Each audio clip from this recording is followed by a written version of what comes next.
پاییز شد و پر و گرد و غبار و گرد و خاک. همین باعث شروع حساسیت‌های فصلی میشه، خصوصا تو همین فصل.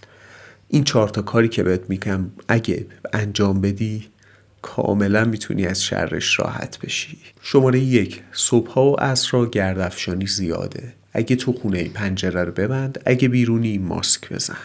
شماره 2: میای خونه حتما لباسا و موهات رو بشور، چون گرد و غبار رو وارد خونه و محل زندگیت میکنی. شماره 3: هوا رو مرطوب نگه دار.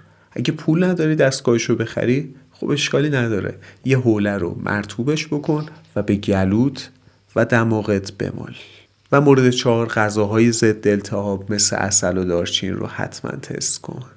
اگه دائم حساسیت میگیری این ویدیو رو لایک کن. اگه راههای دیگه بلدی برامون کامنت بذار. چنل چرا و چگونه رو هم ساب کن، کلی ویدیو اینجوری و پزشکی دارم. بدرود.